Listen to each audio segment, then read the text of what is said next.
오늘 김성호 공명선거 추진단 수석부단장이죠. 검찰에 재소환이 됐습니다.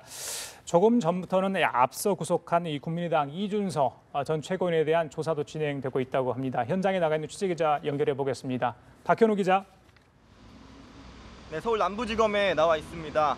보름 만에 피의자 신분으로 재소환된 김성호 전 의원은 오늘 오전 9시 40분쯤 이곳에 출석했습니다.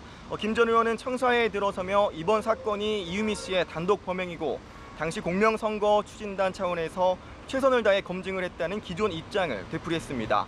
카카오톡 내용과 녹음 파일 등을 철저하게 분석해 사실관계를 100% 확인한 뒤에 당시 2차례 기자회견을 가졌다는 건데요. 그러면서도 결과적으로 조작된 제보를 거르지 못한 데 대해선 송구스럽게 생각한다고 덧붙였습니다.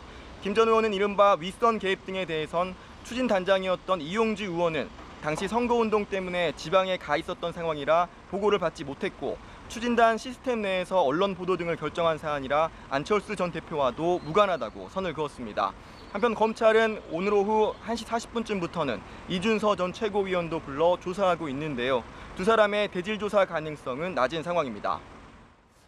예, 박 기자, 김 전 의원에 대한 오늘 검찰 조사 어떤 부분에 대해 조사가 이루어지게 됩니까? 네, 김 전 의원은 지난 5월 5일과 7일 당시 대선 후보였던 문재인 대통령의 아들 준용 씨의 취업 특혜 의혹과 관련해 국민의당 당원 이유미 씨가 조작한 제보를 기자회견을 통해 공개한 혐의를 받고 있습니다. 검찰은 조작된 제보가 언론 등을 통해 유포된 게 당시 공명선거 추진단 수석부단장이었던 김 전 의원 등이 검증을 제대로 하지 않았기 때문인지 등을 살펴보고 있습니다. 특히 두 번째 열렸던 기자회견을 앞두고 이유미 씨가 제보가 조작됐다는 취지로 국민의당 측에 말했음에도 대선 이틀 전인 5월 7일 기자회견에서 조작된 제보 내용이 또다시 유포됐다는 사실에 주목하고 김 전 의원 등이 조작 사실을 사전에 알았는지 등도 캐물을 방침입니다.